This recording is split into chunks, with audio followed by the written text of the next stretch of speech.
देश जो है 5वें नंबर पे आ गया और आने वाले समय में 3रे नंबर पे होगा। विकास का डंका है, पूरे देश में ही नहीं विदेशों में भी बज रहा है।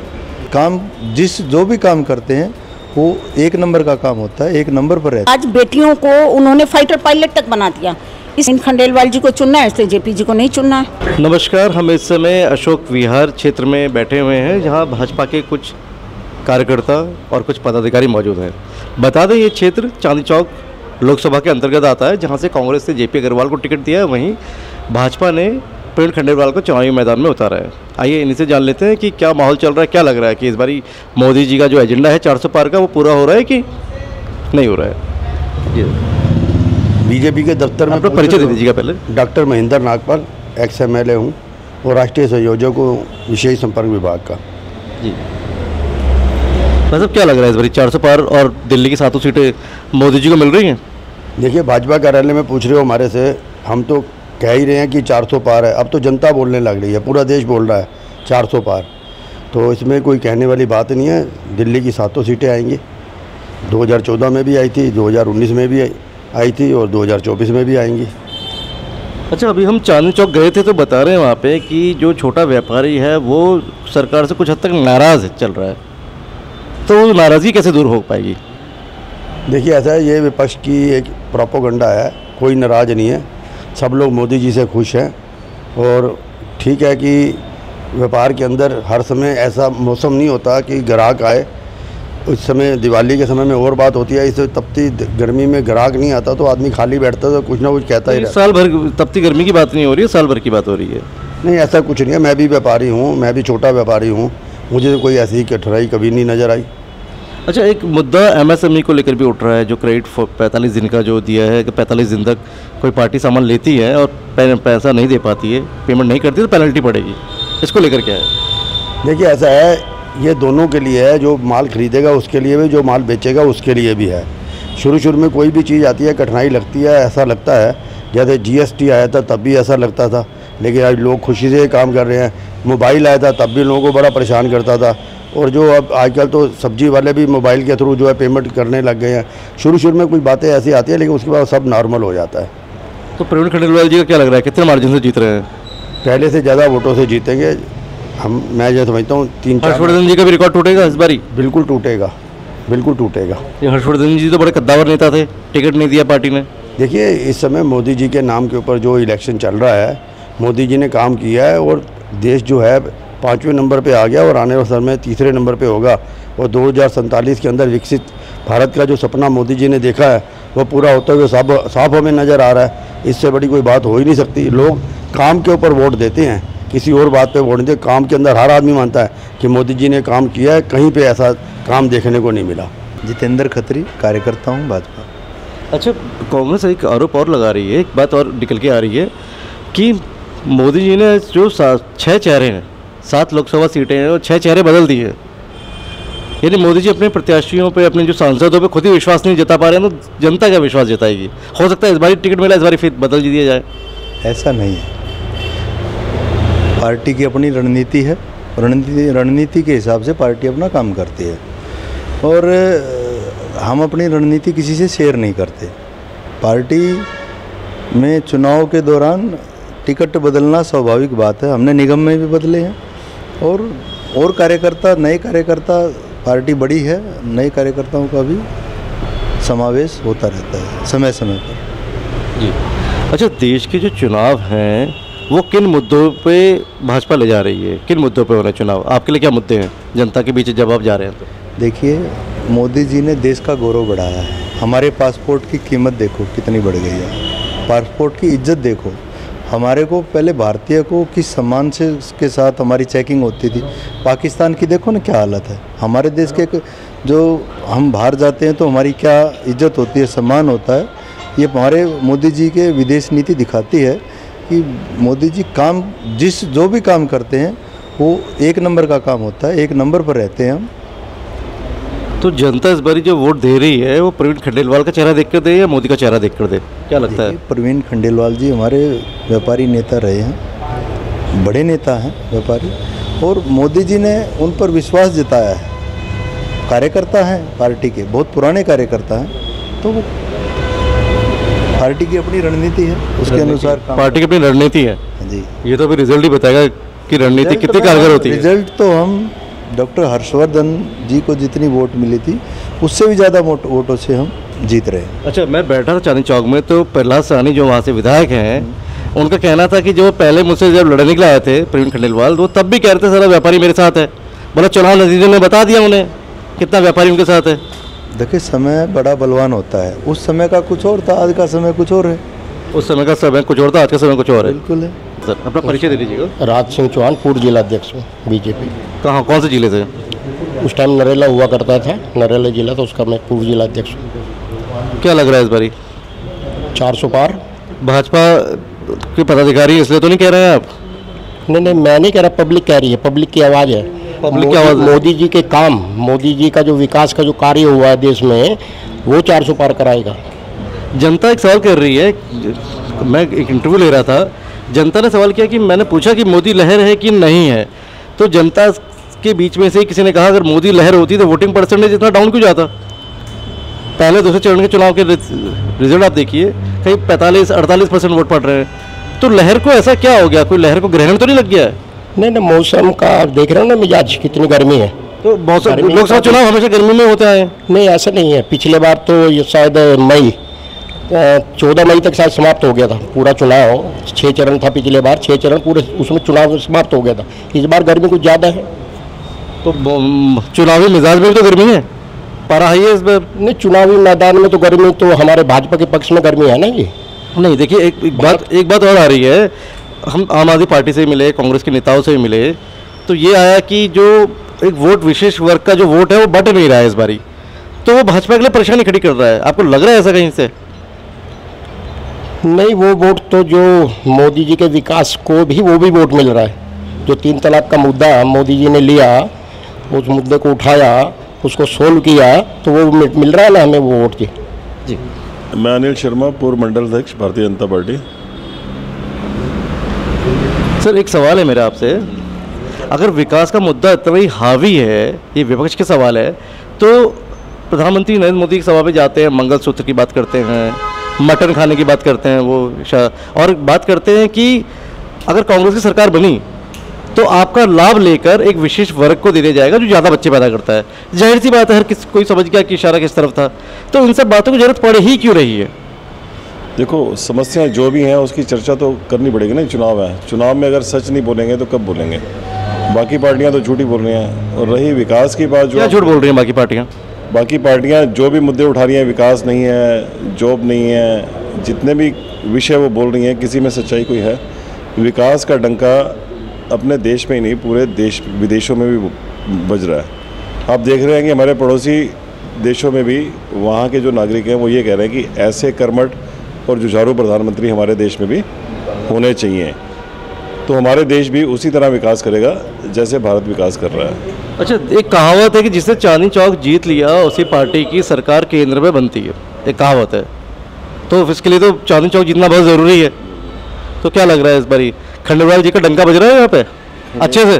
खंडेलवाल जी का डंका बहुत अच्छे से बज रहा है, और व्यापारी नेता हैं, और अब से नहीं, ये बहुत पहले से हम लोग इनको जानते हैं। इनका जुझारूपन मैंने तब देखा था जब रामलीला मैदान में इन्होंने एक बड़ी रैली की, और मैं तो तभी इनका फ़ैन हो गया जब उन्होंने ऐसा सोच लिया। रामलीला मैदान में आप भी देखते हैं बहुत बड़े बड़े संगठन या राष्ट्रीय पार्टियां ही वहाँ रैलियाँ करती हैं, लेकिन उस समय ये संगठन जो व्यापार मंडल है इतना बड़ा भी नहीं था, उसके बावजूद इन्होंने बहुत अच्छी वहाँ रैली की। मुरली मनोहर जोशी जी के टाइम के साथ लेके उन्होंने, कांग्रेस की सरकार थी, व्यापारियों की मुद्दों पे कोई चर्चा नहीं कर रही थी, तो ये विषय लेके कि भैंस के आगे जितनी बीन बजाओ वो भैंस नहीं सुनती है, तो उन्होंने भैंसों का अरेंजमेंट किया और जंतर मंतर पे एक प्रदर्शन किया। बाकायदा वहाँ सपेरे बुलाए गए, भैंस लाई गई, बीन बजाई गई, सरकार को जगाने के लिए। अब सरकार में जब खुद आ जाएंगे तो फिर किसको जगाएंगे? ऐसा जगाने का मौका ही नहीं मिलेगा। हमारे प्रधानमंत्री जी इतने सक्षम हैं, युग पुरुष के रूप में, एक महामानव के रूप में जो वो मेहनत कर रहे हैं, वो अकेले ही नहीं कर रहे हैं, उसके साथ साथ जितना उनका मंत्रिमंडल है, हम जिनसे भी हम मिलते हैं, इनके मंत्रियों से या एमपी से, अपने वरिष्ठों से, तो वो यही कहते हैं कि मोदी जी आराम भी नहीं करने देते, और ये आप सब देख ही रहे हैं बड़े। अच्छा, डीयू के कुछ छात्रों से हमारी बात हुई तो कहते हैं कि भाजपा से अच्छी पार्टी दुनिया में कोई नहीं है। हमने कहा बहुत अच्छी बात है। कहते हैं बहुत अच्छी बात। इसके आगे एक चीज़ और है कि भाजपा से अच्छी पार्टी कोई दूसरी नहीं है दुनिया में, लेकिन भाजपा जब विपक्ष में हो तो नंबर 1 पार्टी है। नहीं, ऐसा नहीं है। ये तो आप सब ही देख रहे हैं, बंद आंखों से भी सबको दिख रहा है। जो विकास का डंका है पूरे देश में ही नहीं विदेशों में भी बज रहा है। विकास की आंधी जिसे आप कह सकते हैं। हम अपने कार्यों में भी, अपनी जॉब पे, अपने बिजनेस पे जब हम इतना ध्यान देंगे तो हम देखेंगे कि चारों ओर चीज़ें फल फूल रही हैं। आप भी महसूस करते होंगे इस बात को। तो उसी तरह हम प्रधानमंत्री जी 24-24 घंटे वर्किंग में लगे रहते हैं, तो उसकी आउटपुट जो निकल रही है वो सभी देख रहे हैं। आराम तो है ही नहीं जीवन में। और पिछले 25 वर्षों से निरंतर बिना एक भी छुट्टी किए और लगे ही हुए हैं एक महामानव के रूप में। और ऐसा मौका, मेरा तो ये मानना है कि अगर कोई ऐसा व्यक्ति प्रधानमंत्री के रूप में हमें मिला है तो उनका हम जितना सदुपयोग कर सकें वो हम लोग करें। ये आगे हमारे बच्चों के लिए नहीं, आने वाली हमारी पीढ़ियों के लिए भी अच्छा रहेगा। नमस्कार मैडम, परिचय दे दीजिएगा पहले अपना। मैं रत्ना अग्रवाल, यहाँ की एक छोटी सी कार्यकर्ता हूँ, प्रोफेशन से वकील हूँ। भाजपा के साथ पैरवी तो इस बार आप भाजपा की ही पैरवी करेंगी कोर्ट में? जनता की अदालत में भाजपा की पैरवी कर रही हैं आप? जनता की अदालत में भाजपा को पैरवी करने की ज़रूरत ही नहीं है। पैरवी तो अभी ऑपोजिशन वाले अपनी करा रहे हैं बड़े बड़े वकीलों से, जो उनकी नहीं चल रही है। आधे लोग बेल पर हैं, आधे लोग जेल पर हैं, तो भाजपा की पैरवी भाजपा भी तो बड़े बड़े वकीलों को टिकट दे रही है मुंबई से। वकीलों को टिकट दे रही है क्योंकि उनका सामर्थ्य है, उनकी पब्लिक में फॉलोइंग है और वो राजनीति में आना चाहते हैं। और आप ये बात जानते होंगे कि पुराने ज़माने से, राजेंद्र प्रसाद जी के ज़माने से और आज तक बड़े बड़े जो नेता हैं वो वकालत से ही आगे बढ़े हैं। हमारे प्रवीण खंडेलवाल जी भी वकालत कर ही आए हुए हैं। दिल्ली यूनिवर्सिटी से उन्होंने वकालत की पढ़ाई की हुई है। तो वकालत एक ऐसी चीज़ है कि जो आपको बुद्धिजीवी बनाती है और आपको राजनीति में आने के लिए एक सक्षम, आपको एक प्लेटफॉर्म देती है। कांग्रेस कह रही है कि भाजपा कहती है बेटी बचाओ बेटी पढ़ाओ, लेकिन वहीं जब मणिपुर में हिंसा होती है, बेटियों के साथ अत्याचार होता है, तो प्रधानमंत्री नरेंद्र मोदी चुप्पी साध लेते हैं। उन्होंने चुप्पी बिल्कुल नहीं साधी। उन्होंने ये मुद्दा पार्लियामेंट में उठाया। इस चीज़ के ऊपर बाकायदा उन्होंने अपना पूरा सक्षम बयान दिया। हमारे गृह मंत्री अमित शाह जी ने भी इसके ऊपर अच्छे बयान दिए और वहाँ पर सारी उन्होंने रोकथाम की और उन्होंने बहुत जल्दी इस मुद्दे को सॉल्व किया। तो बेटी पढ़ाओ बेटी बचाओ ये नारा भाजपा का था। कांग्रेस वाले अब इसको कॉपी करने के लिए इसलिए मजबूर हैं कि उनके पास अपना ना तो कोई विजन है, ना उनके पास कोई अपना नारा है, ना उनके पास कोई अपना नेता है। आज़ादी के इतने सालों बाद भी आधी आबादी को क्या उसका हक मिला है? आधी आबादी हमारे पास सरकार कितने सालों से आई है?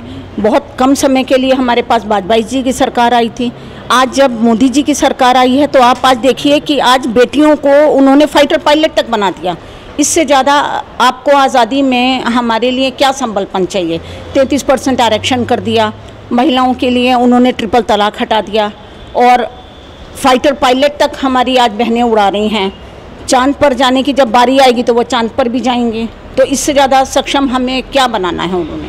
मैडम, मेरा एक आखिरी सवाल आपसे ये है, मोदी जी के फेस पे चुनाव बीजेपी लड़ रही है, पूरा प्लानिंग पूरा मैनेजमेंट ही उन पे चल रहा है, लेकिन मैं चांदनी चौक पर्टिकुलर प्रत्याशियों के लेवल पे अगर बात करूं तो जेपी अग्रवाल साहब जो हैं कांग्रेस से, उनको जनता ना चुने और प्रवीण खंडेलवाल साहब को बीजेपी से चुने। मुझे 3 तर्क दे दीजिए बस। 3 तर्क इसलिए दे दूँ कि प्रवीण खंडेलवाल जी आज से नहीं जुड़े हुए हैं जनता से, व्यापारी वर्ग से और समाज से। वो बहुत पहले से जुड़े हुए हैं, बहुत बड़े बड़े काम करते आए हैं। ये पहला तर्क हुआ आपका। दूसरा, सीलिंग के मुद्दे पर उन्होंने बहुत काम किया। उन्होंने सारी जितनी भी सीलिंग की थी कांग्रेस के ज़माने ने, उन्होंने वो सारी व्यापारियों की समस्या उठाई आपके हिसाब से? बिल्कुल उठाई। ये 2। तीसरा आपका तर्क? और तीसरे वो कि वो इतने सभ्य हैं, इतने ईमानदार हैं। उनकी बात को हम लोगों ने चुनावों में सुना है, उससे पहले भी सुना है। वो जिस तरह से वो बात कर रहे हैं, जिस तरह से वो वादे कर रहे हैं, वो 100% वो वादे निभाएंगे, क्योंकि उनको ये तो है ही नहीं कि मैं प्रत्याशी हूँ। वो एक छोटे और बड़े भाई की तौर पर यहाँ आते हैं और बहुत ही प्यार से वो सबसे बात करते हैं। जेपी अग्रवाल साहब जो कांग्रेस से खड़े हैं, उनको जनता क्यों ना चुने? बस 3 तर्क चाहूँगा आपसे। क्योंकि प्रवीण खंडेलवाल जी को जनता चुनने का मन बना चुकी है, मोदी सरकार को दोबारा लाने का मन। जेपी अग्रवाल साहब को क्यों ना चुने, क्या रीज़न है? जेपी अग्रवाल साहब को जनता चुनकर करेगी भी क्या? आप ये बताएं कि कांग्रेस की सरकार आने वाली नहीं है। उनके ये पहला तर्क है आपका। दूसरा तर्क हमारा ये है कि जेपी अग्रवाल जी ने जनता के लिए क्या किया। खाली हम एक कम्युनिटी के ऊपर अपनी हम वोट बैंक बनाकर बैठे हैं। जेपी अग्रवाल जी का ना तो यहाँ पे कोई वारिस है, ना यहाँ पे कोई प्रचार है। जनता उनको जानती नहीं। हर एक क्षेत्र में अगर वो पॉपुलर हैं भी तो उससे क्या फ़र्क पड़ेगा। और तीसरा तर्क आपका? तीसरा तर्क मेरा यही है कि प्रवीण खंडेलवाल जी को चुनना है, इसलिए जेपी जी को नहीं चुनना है, क्योंकि भाजपा का मन बना रखा है देश ने। और अब तो देश बोल रहा है, बच्चा बोल रहा है, फिर से तीसरी बार मोदी सरकार, अब की बार 400 पार। ये कहेंगे ईवीएम खराब है, तो कहेंगे 25 मई को चुनाव, बैलेट से इलेक्शन करा के देखिए तो फिर पता चलेगा। सुन तो लो, ये कहेंगे मई में चुनाव कराए, अप्रैल में कराते, मई में क्यों? कहेंगे M for Modi, A for Amit Shah, Y for Yogi, ये तीनों मिलके मई के अंदर चुनाव करा रहे हैं। अब इनको तो कोई ना कोई मतलब ईवीएम खराब करके बात करनी है। त्रिमूर्ति है ये त्रिमूर्ति भाजपा के समय मई से जोड़ देंगे, ये भाजपा के समय त्रिमूर्ति। हाँ, ये अप्रैल में कराते तो फिर और बात होती, आर फॉर राहुल होता, इन्होंने इसलिए कराया।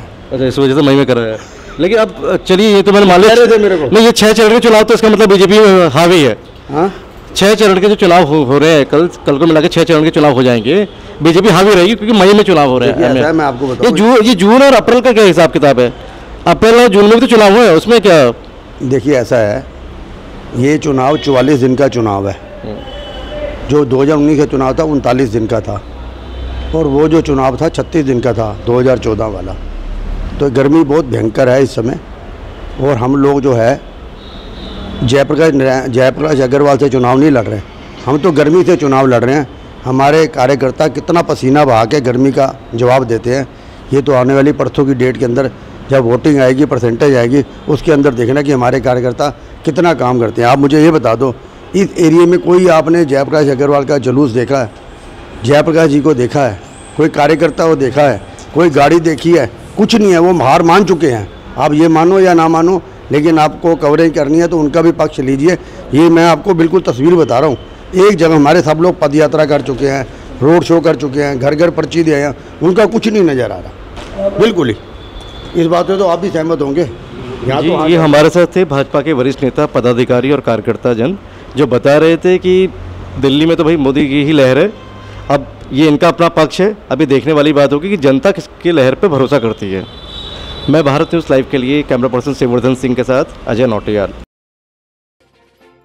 भारत न्यूज़ लाइव से जुड़ने के लिए इसे लाइक, सब्सक्राइब और बेल आइकन